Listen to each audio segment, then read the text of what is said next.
Bonjour à tous, j'espère que vous allez bien. Donc dans cette vidéo, nous allons voir toujours avec MetricBit, donc comment collecter et spédier donc les métriques dans service. Maintenant, cette fois-ci, il s'agit dans service Docker. Voilà, parce que c'est toujours intéressant d'avoir en vue d'ensemble donc sur nos différents conteneurs. Donc sans plus tarder, nous allons mettre en place cela. Donc comme d'habitude sur le terminal. Donc là, moi, j'ai pas encore installé Docker sur cette ou bien, oups, bon, c'est déjà installé. D'accord, super. Donc là, ici, on va juste ajouter des images. Donc nous allons ajouter deux conteneurs ici. Donc un conteneur NGINX et un autre conteneur Apache. D'accord. Donc docker run-d, etc. Voilà. Donc là, je mets sudo. Voilà, on passe.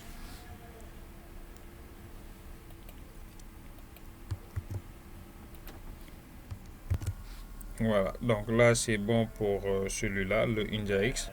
D'accord, donc on va mettre un autre conteneur. Donc ici pour Apache. Voilà. Donc là pour ces informations là, donc là c'est le port externe et là c'est le port interne. Donc là c'est le name. On valide. Voilà. Oups. J'oublie toujours le sudo. Voilà. Voilà. Donc là, si je fais en Docker PS, voilà.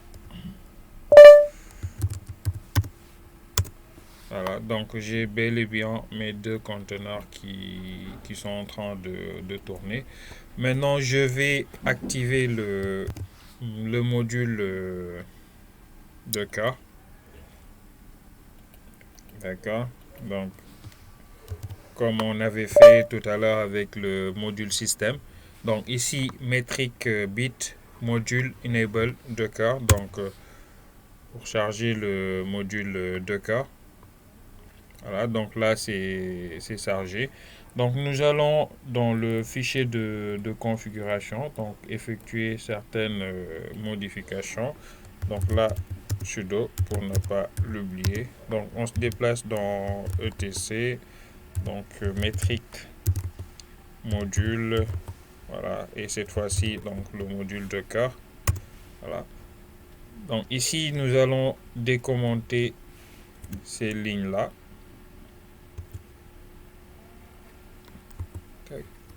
Voilà.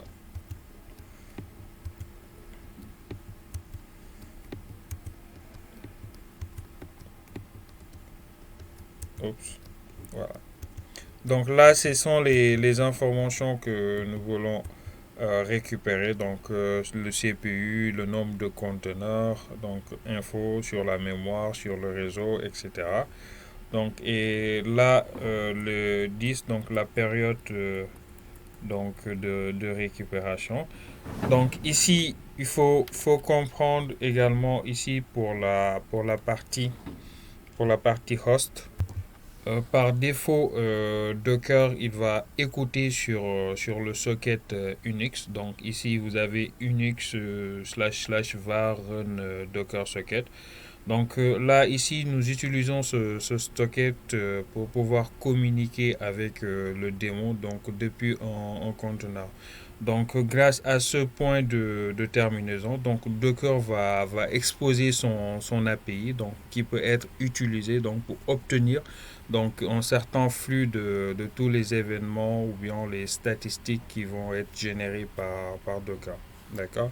Donc là, vous vous doutez sans doute. Donc on va rien installer sur les conteneurs en tant que tel. Donc il va juste exposer son API. Voilà. Donc là, on peut sauvegarder notre fichier. Voilà. Donc une fois le fichier sauvegardé, donc on va charger comme tout à l'heure donc le dataset. Donc autrement dit, autant pour moi je dis dataset, donc le dashboard, donc correspondant à Docker, aux métriques Docker.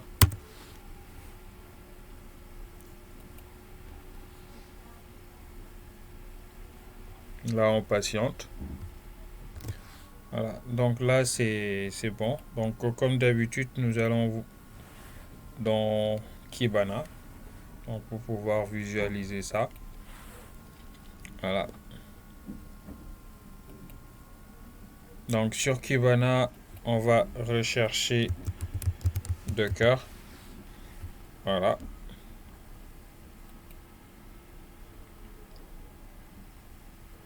Voilà. Donc là, par défaut, il faudra patienter un peu, donc le temps que ça soit chargé. D'accord. Donc après le redémarrage de la machine, donc je vais réactiver euh, les services, mes conteneurs. Donc ici, comme vous pouvez le voir ici, donc mon premier conteneur et ici mon deuxième conteneur. D'accord. Je reviens ici. Donc comme pour le filtre, donc je vais choisir Docker. Voilà. Et donc là normalement, donc je dois avoir les informations concernant mon conteneur. Voilà. Donc là, vous voyez, ici, j'ai deux conteneurs qui sont en train de tourner ici.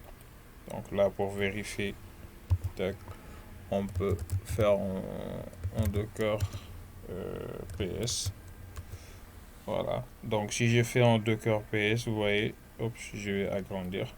Voilà, j'ai deux conteneurs qui sont en train de tourner. Voilà. Donc les autres conteneurs qui sont sur la machine, ils sont stoppés. Donc là, j'ai carrément des informations sur l'ensemble des conteneurs qui tournent sur ma machine. Donc, et ici en haut, les informations que vous avez. Donc si les conteneurs sont en train de tourner, s'ils sont en pause, ou bien s'ils sont stoppés. Donc, et en bas, vous avez des informations, donc d'autres informations concernant les hôtes, d'accord. Donc ici concernant les images et il y a d'autres paramètres. Donc ici les CPU, donc combien de CPU il consomme. Donc ça vous permet d'avoir une vue globale sur l'ensemble de vos conteneurs et de savoir les ressources qui sont en train de consommer, s'ils sont actives ou pas. Donc ici, vous avez des informations sur la mémoire. D'accord. Et donc, vous voyez ici, donc ça, c'est pour la partie, pour le conteneur Nginx. Et ici, c'est pour la partie, ici, HTTP. Voilà. Donc là, si vous voyez pas de trafic, donc c'est normal parce que j'ai pas généré de trafic. Donc je vais essayer d'accéder à l'une des conteneurs. Donc comme on a vu, c'était sur le port 9000, si je ne me trompe pas. Ouais. Voilà, donc le Nginx c'est sur le 9000 et l'autre c'est sur le 9001. Tac. Voilà. L'autre c'est sur le 9001. Voilà. Donc en haut, on va rafraîchir. Voilà. Donc l'idée c'est de générer du trafic, quoi. Vous voyez ici, on note une augmentation. Donc là, c'est en moins, en tout cas, vraiment efficace pour vous permettre d'avoir une vue d'ensemble sur l'ensemble de vos conteneurs ici qui tournent sur la machine Ubuntu. Donc sur ce, merci de votre attention.